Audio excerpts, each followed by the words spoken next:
but there's maybe a movie script. Unspoken prerequisite. Yeah. Habit forming.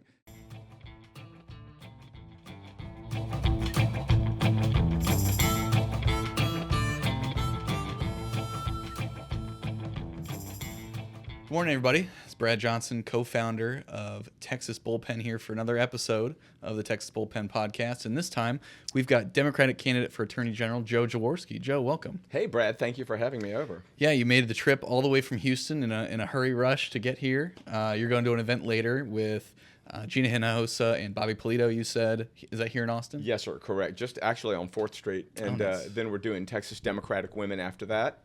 And then we're getting to Georgetown to be in position for tomorrow morning.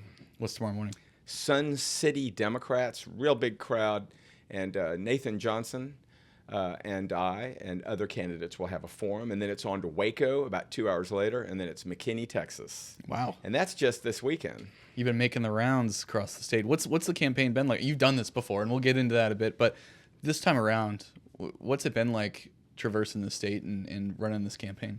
Brad, it's been great. It's know your state. I think this time what I'd call the Democratic Party is with me. And I'm not talking about the TDP executives. I mean, they have to remain neutral, of course. I'm talking about the clubs, lots of love from county chairs. Again, neutral, but you can tell that they're excited when I come into town. They're more familiar with you. Well, that's right. I mean, stick around long enough. Look, I mean, no one likes to lose, but sometimes, especially Democrats in Texas, you have to run a few times to get a leg up. And it is a big state. Everyone agrees with that. So it really doesn't hurt. Even bigger when you're having to go all across it, right? Well, that's true. And I will tell you, and I hope it doesn't sound like I'm bragging, but no one's out hustling me on this race, certainly in the Democratic side.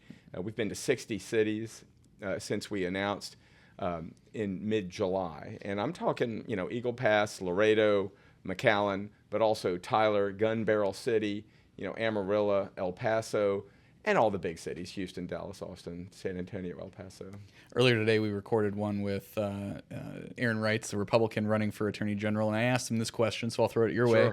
What's the best food you've had while on the campaign trail this time around? Well, let me just say, Aaron and I did shake hands at the Texas Tribune Fest in the green room, so that was great. Oh, yes. But without question, I am a chicken fried steak fan, Okay. and Brazos Landing in Waco. Okay. Now, I understand, of all places, there's another restaurant, George's, in Waco, and since my son is sitting for the bar exam, he'll be a 4th-generation Jaworski lawyer.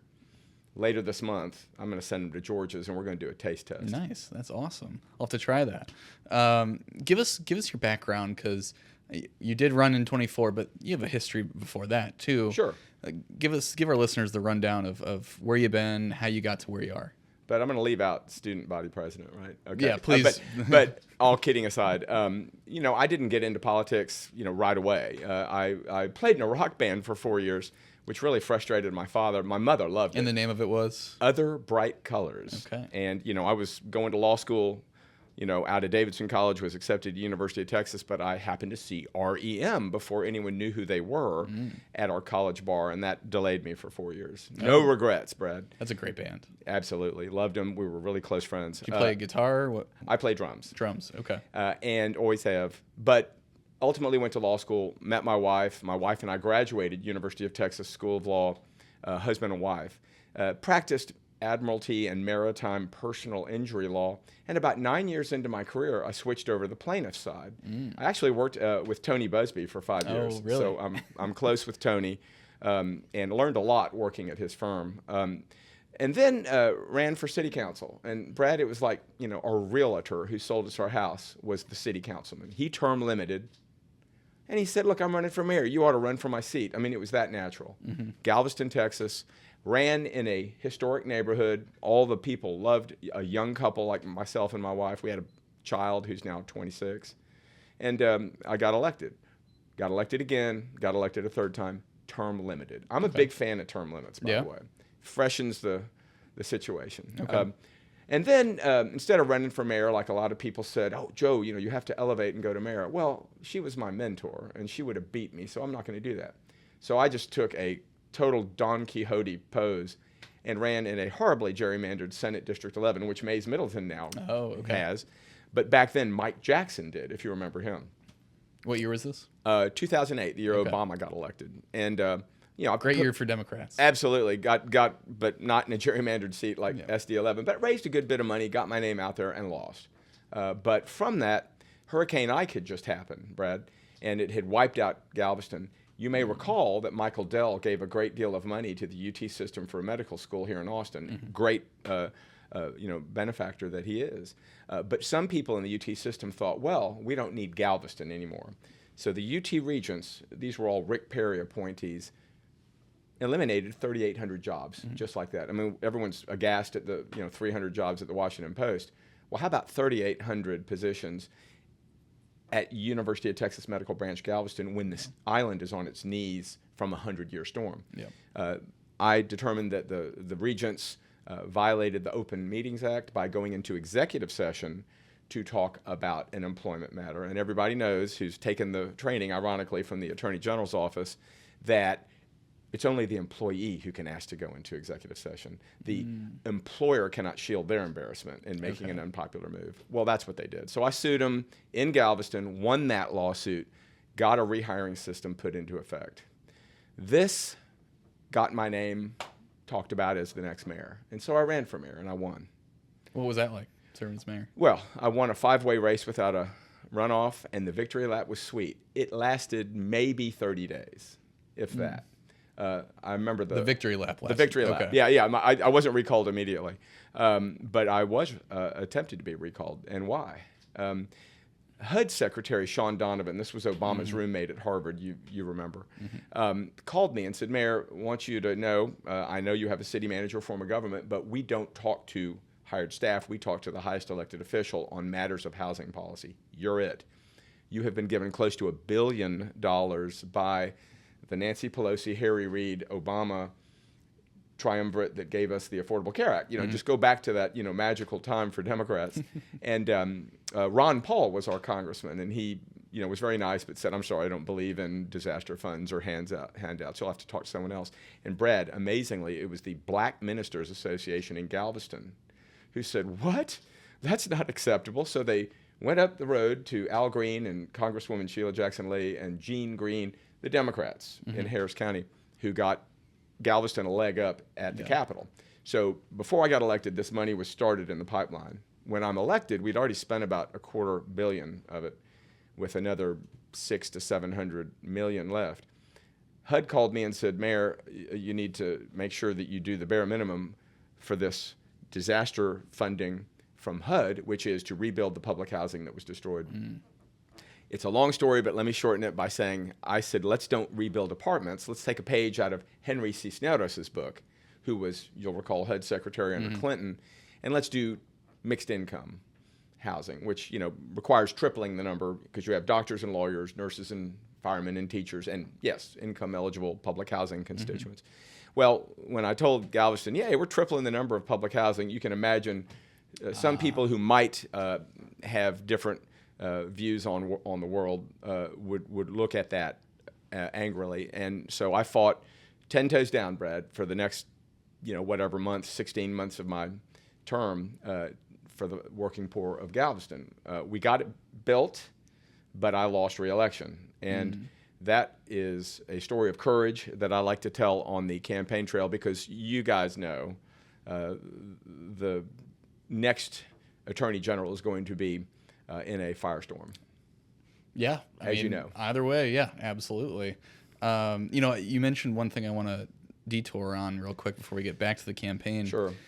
So you've been on both sides of the tort issue. Is that what you said?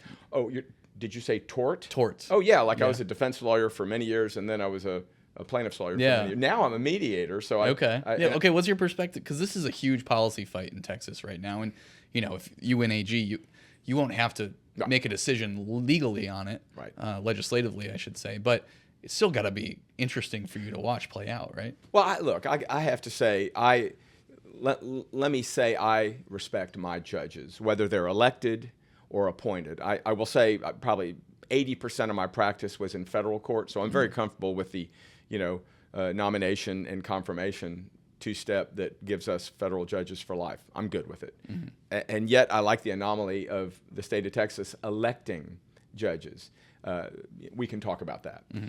All I'll say is I believe in juries and I believe in judges. And if there are frivolous lawsuits, hey man, there's rules that give a judge wide latitude to sanction the hell out of an attorney. We're seeing it a lot with AI abuse, where slacker lawyers are using AI and the judges find out about it and they are punishing these lawyers. The same. Some of the stuff that they put in, that AI puts in that nobody catches, is wild. Well, I mean, you have there's an analogy here. I have just completed over the Christmas holidays and up till like maybe the third week of January, 50 candidate questionnaires. And Brad, you can't delegate that, nor can you really cut and paste. I mean, there are similar questions as you might imagine, but they're dissimilar enough to where you're just going to wind up doing more work. Yeah. So just answer them. And it's the same thing I'd say to lawyers. AI for your brief, really? So we didn't, really need our brains for the last, 800 years from the Magna Carta.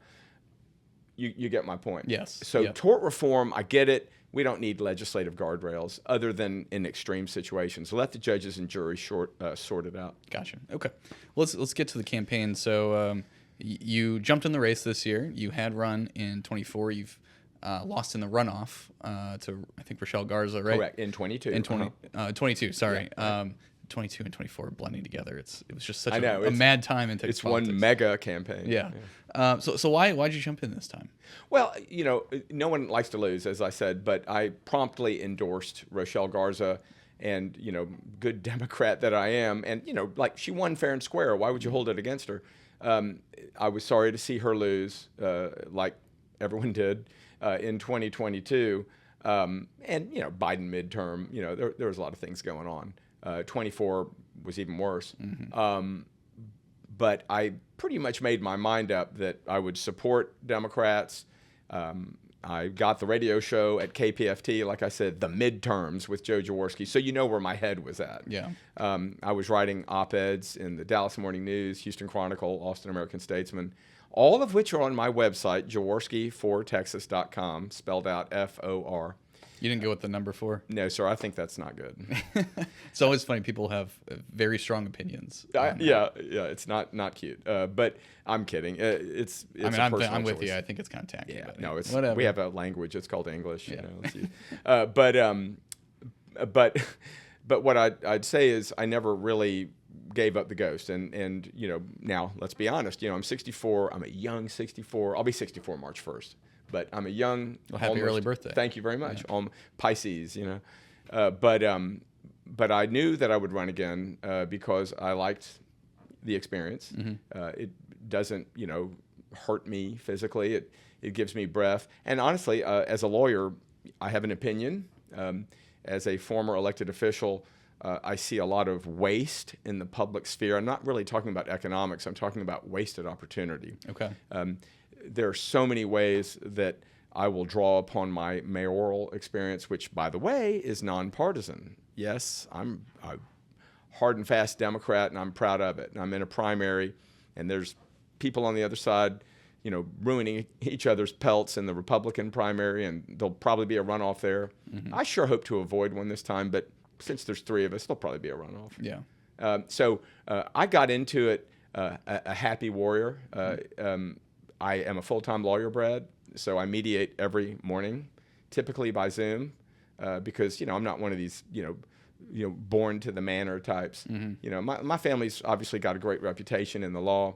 Leon Jaworski, my dad, Joe Jaworski, and myself, and our son will be a 4th-generation Jaworski lawyer. But we're service providers, loyal members of the Texas Bar. We don't have yachts.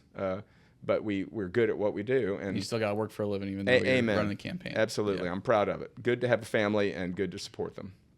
So what's your read on the race right now? It's you, State Senator Nathan Johnson, and Dallas Attorney Tony Box all in this race.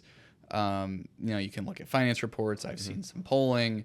Really, the takeaway I've had in watching from afar, and tell me what you think, there is just a tremendous amount of undecideds in this race. Yeah, as far as I know, that there were 3 early polls, 2 of which were from the Barbara Jordan School at TSU, and it had me above Nathan in name ID, I think is what it was, by a point or 2, with all of that adding up to less than like 25%. So somewhere between 75 and 80 were undecided. the recent poll that I think was an add-on to the U.S. Senate analysis, and I read your X religiously. It's good stuff, and appreciate your take on things and your factual information. That I think it had Nathan above me, but again, like 80-something% unknown. So this was before we did any of our yard and 4x8 signs, before we did our videos that we're putting out illuminating the electorate about Nathan's votes and some of his explanations for his votes. So y'all check my TikTok out, because we're going to be coming hard and heavy on that. Yeah, I mean, usually when a candidate is going negative, we see this in the Senate race on both sides. It shows you have ground to gain, and usually that indicates someone as the front runner, someone as the chaser. Run through us your take on your opponents and why you're going negative now. Well, I'm not going negative. I'm going factual. Okay. And it's kind of like that line from Ohio. How can you run if you know? I always find that kind of a chilling statement. Mm-hmm. If I know something about Nathan's record that the Democrats clearly don't know about, I'm going to tell them. I mean, Nathan, this won't necessarily upset you, or Republican voters, but look, we're in a contested primary. I'm going to compete. Mm-hmm. Nathan voted in the 2016 Republican primary, and, good Republican voter that he is, he went back and voted in the Republican runoff in 2016. Take that for what it's worth.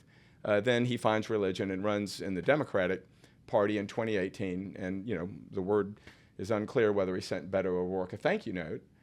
But he did win, and he beat Don Huffines. I acknowledge and respect that. Then what I'll do is just fast forward to the 89th legislature, where he had several votes that we're putting on a 4x8 sign and prominently displaying in big cities across the state. What are those votes? Well, number one, he voted for Senate Bill 2972, the Campus Security Act, which I like to call the Suppress Your Free Speech Act. This is the bill that, among other things, said, night at 10 p.m., kids, you can't talk about Palestine while you're at it, and other restrictions on expression on a campus, which, by the way, I'm a big fan of the universities and the college campuses. It's, the heart and soul of American First Amendment law. It's where people express themselves. It's where they learn to express themselves. And Nathan was one of 2 Democrats to join all the Republican senators to vote for this bill. Fortunately, University of Texas Dallas students had the cojones to sue the UT system, like I did in Galveston when they tried to shut down UTMB Galveston. And fortunately, Reagan appointee David Ezra here in Austin found the law unconstitutional and blocked it. Now, Ken Paxton has appealed that to the Fifth Circuit, as you do. And so my question to Nathan whenever I debate him is, hey, if you're the Attorney General like you want to be, are you going to side with the law that you sent to Greg Abbott to sign, or are you going to side with the Constitution? So that's number one. Number two, he voted to reduce SNAP benefits for families. Can't buy a candy bar or Coke for your child if they make an A on a quiz with SNAP benefits. You'll just have to find some cash. He also voted to ban pride flags and Black Lives Matter flags, whatever flags. His explanation, of course, is yes, but we also banned swastikas and Confederate flags. What bill was that again? I have the number, but I'm trying to rack my brain on the it's the like topic, 369 or something like that. I have that. I should have had my little card. Right. My pocket Constitution. But the problem with that is equating or excusing a symbol, eliminating a symbol of love and inclusion, and because we also got rid of the death sign for the Nazis. That doesn't sit well with me.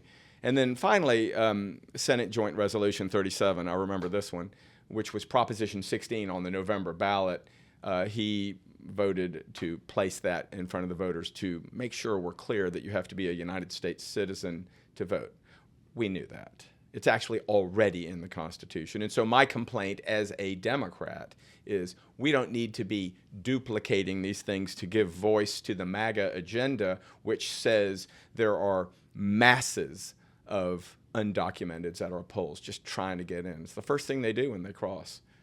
We know this is not true. And so it didn't sit well with me that a Democratic senator wanting to be the Attorney General would be supporting such items. And what I'd say is this. He's got a cherished vice committee chairmanship handed to him by Dan Patrick. And I know he takes that very seriously and is very proud of that. It's very odd because the other three Democrats have greater majority. I mean, Judith Zaffirini, Royce West, Chewy Hinojosa, are like 25, 33, and 39 years in the Senate. At the time Nathan got his, he was like 5 or 6 years in the Senate. So he knows how to scratch Dan Patrick's back. Now he would counter and say, and I think he has in some debates, that he is being pragmatic and bipartisan in order to get things done in the legislature, which is something at least usually you have to do, right? Yeah, and in a Senate that will pass for a good excuse. But using that to say, hey, I should be elevated to the executive solo position of being the lead lawyer at a time where the Democratic people I'm talking to, they are very concerned about the future of democracy. And someone who has to cut those sort of deals and actually not side with the vulnerable on any number of occasions does not, in my world, get elevated to the solo spot of being the Attorney General. Well, this actually brings up a good topic here. So if you were to win Attorney General, you would be a Democrat in likely and almost entirely Republican states.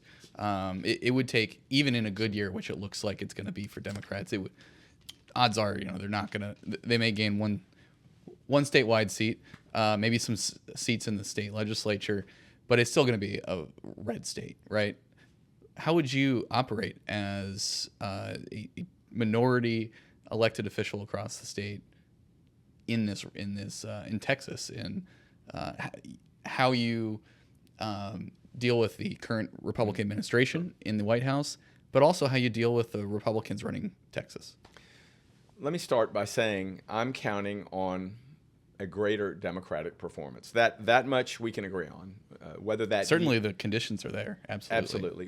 What offices that may flip, we'll see. Yeah. Let me not concede my dream of Democrats up and down the ticket, but let me agree with you that it's the office of Attorney General that always seems to go first. If you look at other states, when the monolith finally I've been saying this a lot. I think I remember that. Yeah. People have just dismissed it, but sorry to cut you off there, but if I'm Democrats, I go hell for leather on this seat. Sure, and don't forget, it's also an open seat. Right.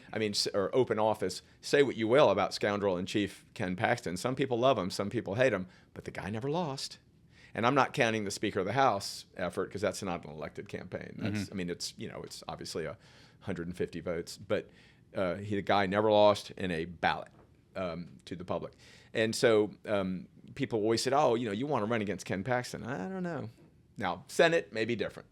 Anyway, it's an open race. Yeah. So to answer your question, let's go down the hypothetical that I'm, a new Democrat in the office of Attorney General. Look, I'm fair. As a former mayor, I got a lot done, and I was in charge of meetings where people were constantly bickering. As an attorney, I also have a high threshold for conflict. Now, as a mediator for the last 17 years, I have resolved over 10,000 disputes. I'm a deep listener. I don't lie. I can't be bought. And I understand that 32 million plus Texans are not signing up to watch an episode of Dallas. They're trying to live their best life, and there's a lot of challenges out there. I think the Attorney General of whatever party should, but I guarantee you I will, pick things that can be objectively measured. How much child support is being collected, how much is being dispersed, two completely separate questions, and how quickly. Transparency and almost, I don't want to use the word brag, but promoting transparency in the Texas Public Information Act. My family obviously has a background with Watergate and, whistleblowing scandal, and Leon Jaworski was a great Texas lawyer who, brought justice to the Nixon administration. But we'll recall exiting Watergate, any political junkie like us remembers that the Sunlight laws that came from the Watergate era are the genesis of these public information acts. And I think sometimes the exceptions overtake the rule. And frankly, as a mayor and city councilman who got trained by the Office of Attorney General on the Open Meetings Act and the Open Records Act, I'd like to lean heavily into transparency. And then, bonds, let's help the local. And so you see what I'm saying? I mean, there's objective ways to restore confidence in government. And whatever, if Republicans are still serving, and, it's not crazy for you to say that, then there will be a challenge every day to retain my autonomy. But here's the beauty. It's an executive office, separate and apart. I've got 4,200 employees if I win. And, for example, my team will have a masterpiece of human resources. We will hire the best and the brightest Texans and those who wish to come volunteer like they did at the Alamo, of every race, every religious and ethnic background. We will give them the tools to succeed, and we will let them lead. There's as Attorney General, your job is to represent state agencies, but there are points where you can decline to represent, the Secretary of State in a certain thing. We've seen that here and there with the current Attorney General's office, where either there's some disagreement behind the scenes, and then the agency chooses to go with its own counsel, or the AG pulls out and says, "Hey, this is probably not something we want to represent because we don't agree with it." Do you think under your administration you would see a lot more of that, or? Well, one example that appalled me, that Ken Paxton, for example, when Michael Quinn Sullivan sued the Texas Ethics Commission, not to void a fine, but to find it unconstitutional, void it entirely. It was clear that Paxton was siding with some of his financiers in order to help their partisan concerns with the TEC. And, he should have done what we call in the law a Chinese wall. I don't know where that term of art came from, but what it means is, it's the same way the Attorney General in the Trump first administration, Sessions from Alabama, recused himself, and he got, whoever the assistant AG was to do the work on Russia. And that could have been done here, but he just said, I ain't doing it. And so then the TEC had to hire, David Beck's firm, and spend millions of dollars that could have been used on software upgrades. That's one example. That's how not to do it. Okay. I will also say I'll defer to my first love, which is I'm a lawyer before I'm the Attorney General. And we lawyers, all of whom so far every Attorney General has been a Texas lawyer. Don't have to be, though. You don't. And so far, so good. I think it's a good idea, because you don't have to be a lawyer to be on the Supreme Court of the United States either, which, I think it's a good idea. But there's maybe a movie script. Unspoken prerequisite, yeah. Habit forming.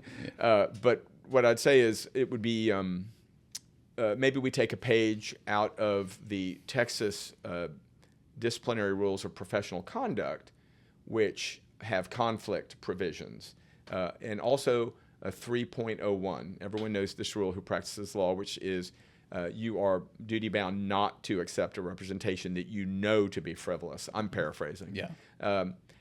Unconstitutional if you truly believe that because you take an oath and you believe it's unconstitutional, well, then don't defend it.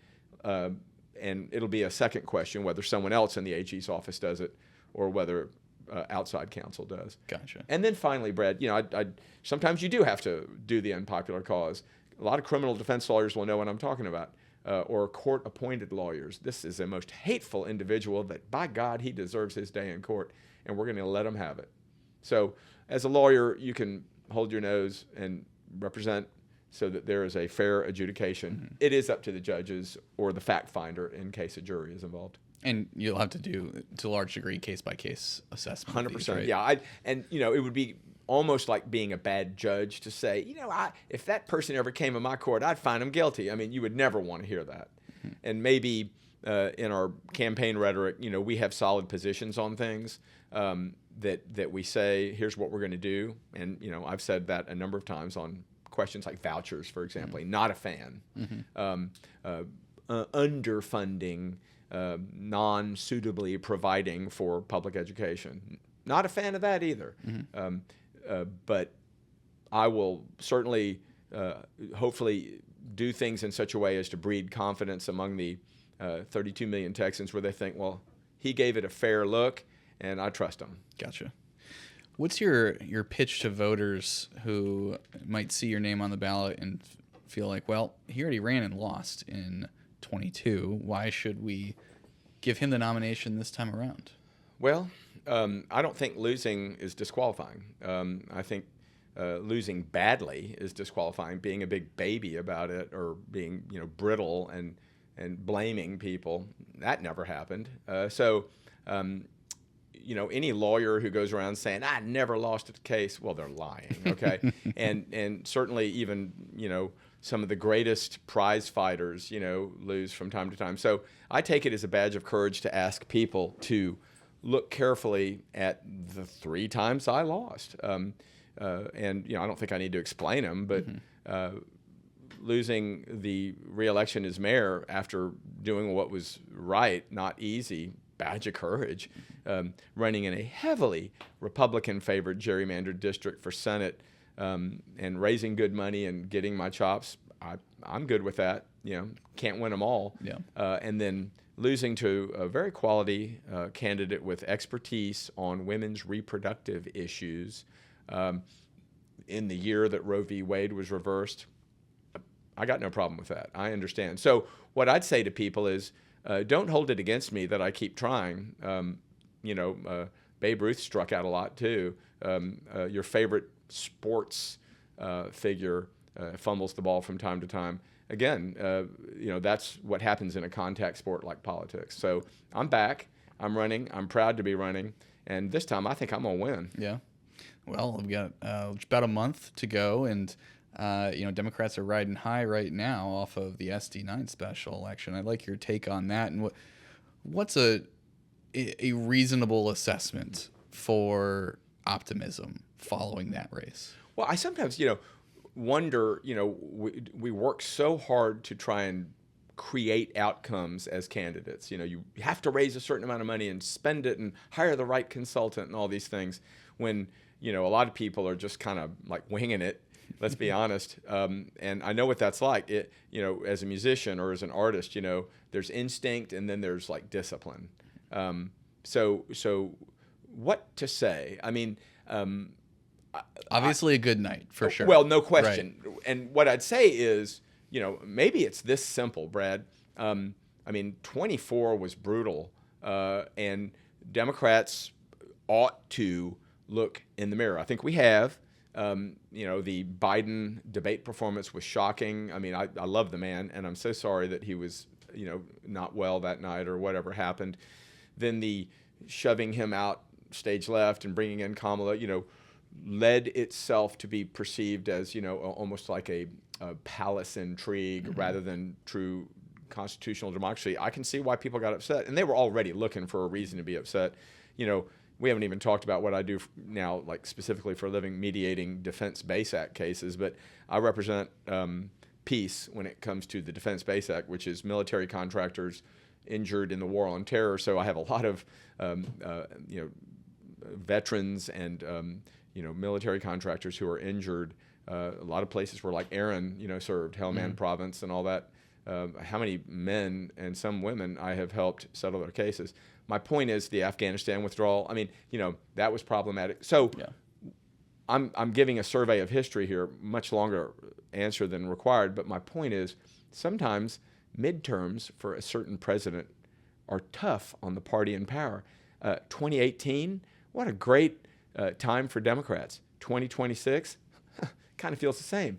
But 2022 and 2024, not so good. So, I started this answer by saying, we oftentimes try to create a reality when a lot of times there's just atmosphere changes. Mm-hmm. So there is reason for positivity and optimism. We are seeing small skirmishes leading up to the November midterm. it's not going well for Trump, man. And whether No, it's polling shows going very poorly. right, he doesn't sound well, and J.D. Vance, handled things poorly, I think, in the wake of Renee Good and Alex Pretty's murders. ICE is aggressive beyond historical antecedent. I mean, I don't know who these people are, and neither do you. And people are uncomfortable. Sometimes I can't put words on it, Brad. It's like that old phrase from the Supreme Court justice. What did he say? I don't know what pornography is, but I know it when I see it. Yep. Famous Supreme Court statement. And here we know what democracy looks like, and this does not look like American democracy. And people are alarmed, and they're going to take it out on the party that is